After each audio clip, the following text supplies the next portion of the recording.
Hello, everyone. It is Andrea Vahl here doing my ad agency interviews, and I am joined today by the fantastic Liz Jostes. And I know it Jostes, and yours is Jostes, so I have to Most people say it with a short O, and then I Yes. have to be like, no, it's long O. So Yeah, I appreciate the intention there. I just really, yes. So awesome. So I have known Liz for a long time, long time, like many, many years. Yes, many years. And we have connected at conferences. It was super fun. That first one that you went to was, I think, Social Media Marketing World, right? Yes. Yeah. Where we connected that first time. Yeah. And we were just talking about how we miss conferences. We do. Oh, man. So in lieu of conferences, we're doing some fun interviews. We're doing the best we can. We're doing the best we can. To interact with people. Exactly. All right. So, so let's just dive in. I would love to hear about how you got started, why you got started. You've had an agency for a long time, kind of doing like SEO, social media, ads, a lot of different things. So talk about how you started first and then kind of where you have come to at this point.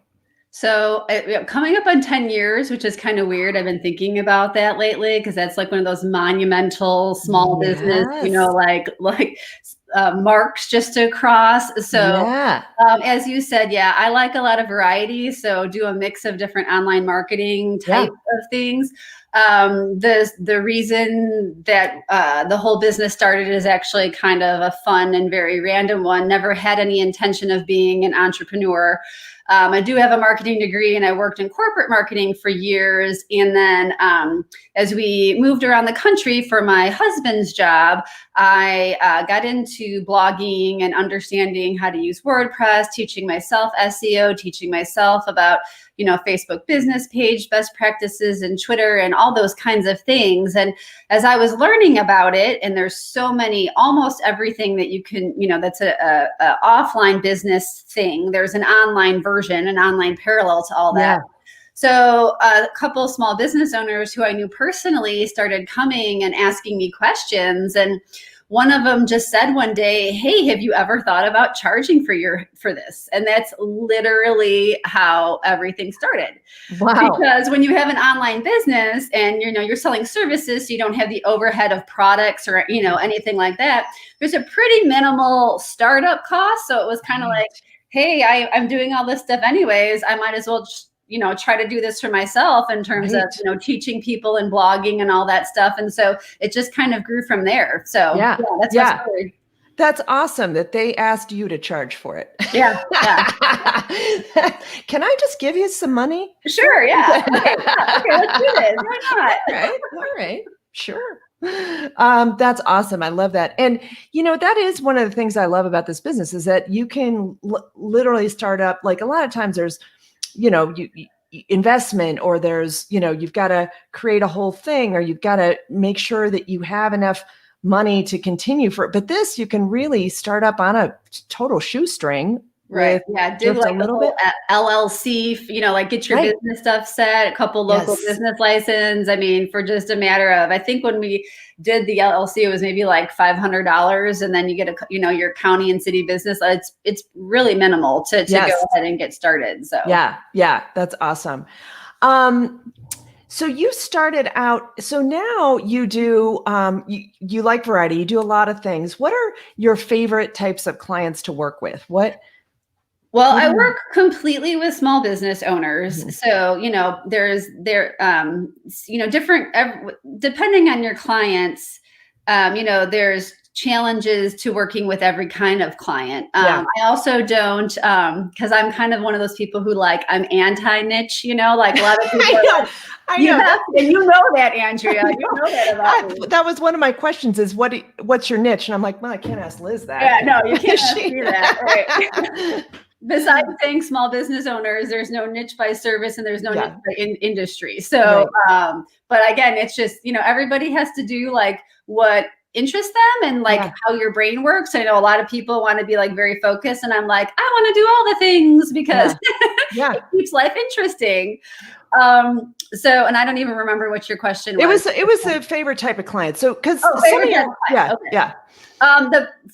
So working with small business owners, I always like it when there's an opportunity to do more than just one thing. Right. Because sometimes with small business owners, because I also will offer training on anything that I do, not just like management of those things. You know, sometimes small business owners, you know, I understand they need to keep something in-house, so they just want to learn how to do it. Right. So anytime there is a small business owner who also, you know, with small businesses, they have to have the budget for it. But if I can be doing 2 or 3 or 4 things, so you're really like integrating everything, to me, that's the most interesting. And that's obviously, you know, the more involved you can get and the more ways you can make all the different marketing things work together, the bigger the payoff for them. So it's more fun and it's better for them. So the more things I can do at any given time is like my preferred situation. Well, then the kind of good thing is you just have to get the one client and then you can, you know, expand the work there so that you're not having to go out and find lots and lots of clients. You can have just a few clients that you do a lot of things for. So I think that's a great thing as well. I kind of streamline and I only do Facebook ads because so, you know, we're kind of different in that way. So I'm like, nope, you want that? Nope, go somewhere else, you know. So all different types of businesses work. So that's awesome. And then so what do you love about working for yourself now that you were kind of stumbled into entrepreneurship without really kind of knowing that you would? Without any intention. You won't hurt my feelings. But do you think you could go back to a job right now? No. So it's ended up, though it was not intentional. My husband travels for work very well, not now, given the current state of the world, but normally. And we live states away from all families. So, you know, when it comes to kids, the high maintenance dog, you know, just getting life stuff done.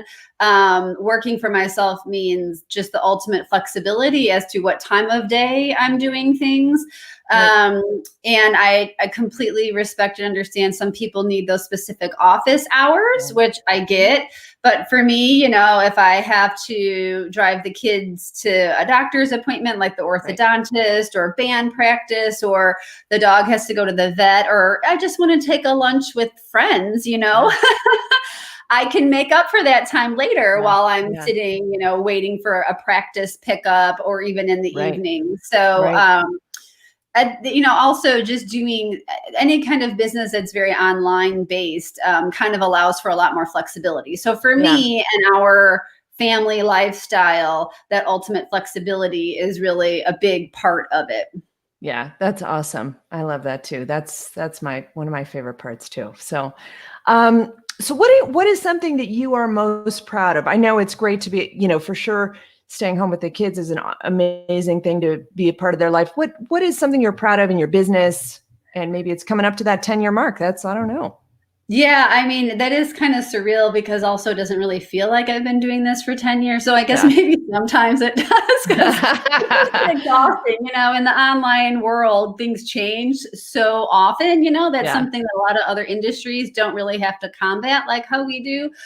So 10 years, especially 10 years, without having a plan. Isn't that a terrible thing to say? But, you know, like I built it without, you know, I built it and it's still there. And I would say too, one of the things that I'm proud of is, you know, a lot of clients who start with me stay with me. So you know, I have client relationships that are 5, 6, 7, 8, 9 years at this point. So, so that's really great too. And then become your friends. So that's awesome. But, the long-term relationships are pretty great. Yeah, that's awesome. Jenny's saying congrats too. So that's awesome. Jenny. So how about give us a couple of tips or 1 or 2 tips that you have around, let's just keep it ad specific, like ads, or just running your business in general, whichever way you want to go, or one of each or whatever. So. Sure. So, I mean, gosh, I think there's an endless list of ads tips. So I'm going to try to really focus it down, like specifically what I see with small business owners. And I'll say small business owners who have tried to run ads for themselves, besides just that blue boost button, which gets a lot of people in trouble.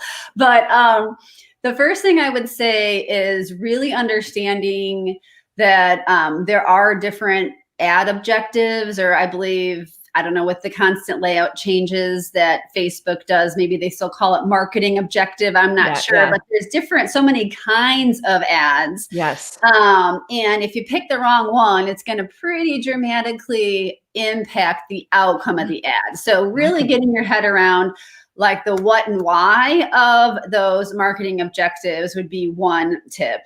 Another one I would say relates to targeting. And of course, targeting is its own, ball of wax. But what I see usually if I come in and I'm helping a small business owner who's tried to do some ads themselves, they either will do something like they picked one or two super, super, super broad, like 100 million type audiences. And, it's just too broad and they're not getting the results they want, or they've kind of understood that there's different ways to do targeting through interests and fan pages and picking different, their custom audiences, like whatever the case may be. But they have done a really great job of researching those different behaviors and interests, but then they put everything into one giant audience instead of trying to break out some of those into smaller groupings to see, is it,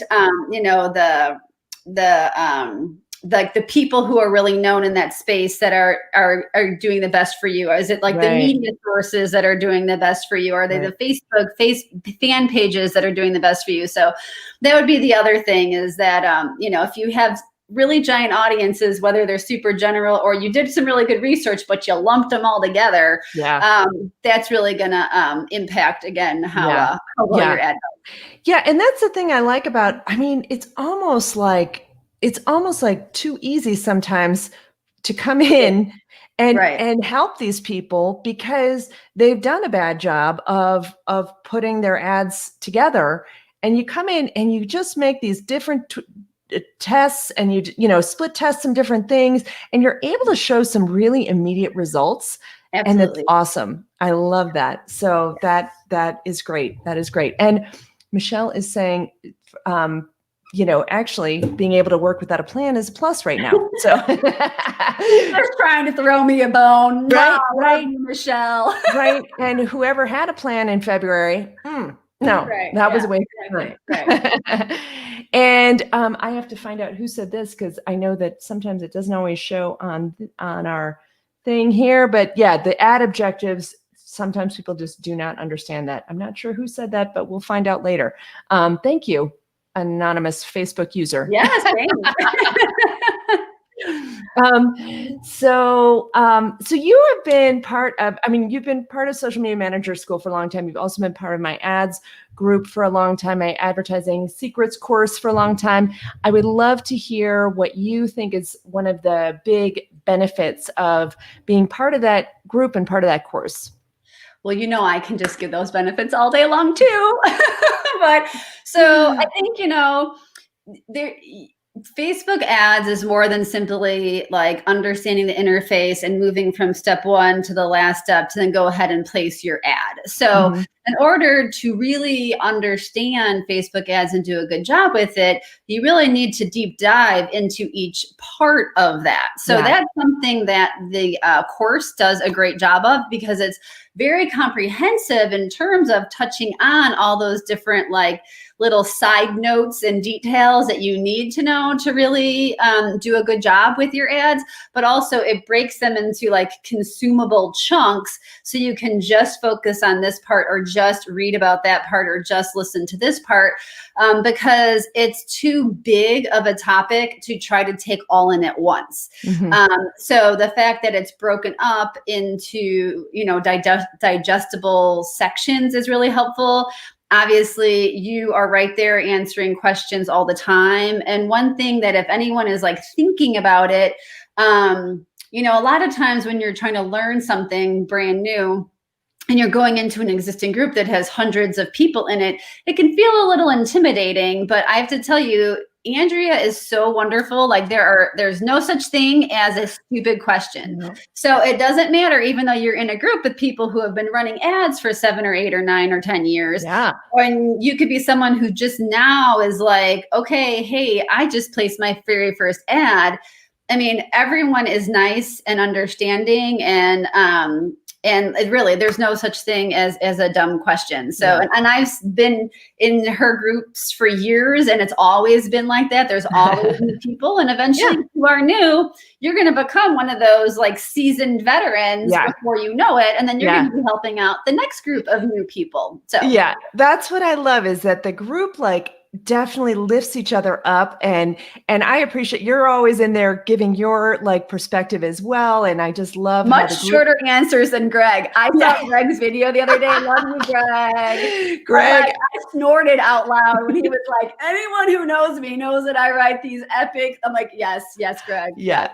He does. I know. It's amazing. But yes, we, mine are much shorter. It's awesome. It's awesome. So I appreciated all your participation, and Kelly, you're so sweet. I'm just going to show Kelly's, and then we're going to get to Michelle's question. She is, Kelly. She's so nice. Wonderful. You're so awesome. And we have a great question coming in from Michelle too. I love this one too, because you're kind of, that small business expert with ads and things. How frequently do you recommend that small businesses run ads? Because that's a big question. A lot of small businesses ask about, like, should I be running ads all the time or just a few times a month or whatever? What I see most often with the small businesses is they tend to have the mindset of, hey, I have this promotion, now I want to run an ad. Yeah. So that's where I have to be like, okay, but if like no one's ever heard from you before, you can't just run one ad just when you want to, and then think that it's really going to work. Exactly. So I would say, if you plan your, whatever you're doing promotion wise, like quarterly or for the whole year, like, everyone has their own marketing schedule. Mm-hmm. You need to, look at that more broadly and then plan your ad schedule around that, because really to, do as good of a job as you can with those ads, you're not going to just be like, hey, I have a sale that's starting in 2 days. I should probably, get an ad in there. Yeah. And and those people who have like blogs or other things like that, like it's a lot easier to get people over to your site when you're not selling them something. So if you want to start beefing up that website custom audience, or if you don't mind making a couple of videos, so you can do some video views audience to kind of warm them up, like those would be good things too. So that way you have a little bit of some of those existing audiences to use then for your big push. Yeah. That is great advice. Great advice. And I think that's so true. I think people have to reframe their marketing thought. You've got to market all year round if you want the sales, during those special promo times. So you've got to, and I think advertising on Facebook it's just one of the cheapest places you can advertise. It really is. You can get great visibility for just less than a cent. Sometimes. I know. Even for my small clients, I'll say like, hey, give me at least $10 a week to just advertise a post. Like that goes so far. So it doesn't have to be a lot of money, to go ahead and just make sure that people keep seeing you and hearing from you. Yeah. That is awesome. Awesome. Okay. So tell us where people can find you. This went so fast. I'm telling you, every time it was just so fun. It was so fun. This is like the most interaction I've had outside of my family for a very long time. I got my fancy outfit on today. I put it on for you, Andrea. You know how big of a deal that is. So my website is elirose.com, ELIROSE. And I'm on Instagram and Facebook and Twitter, with that same name. So yes, that is awesome. So connect with Liz there. Then all the connections are all there. So and she's got a great blog also. We'll give that a shout out too. So thank you. Awesome. All right. Thank you so much for your time. Thanks, everyone. Thanks for having me. Fun. Yeah. See you guys later. Bye.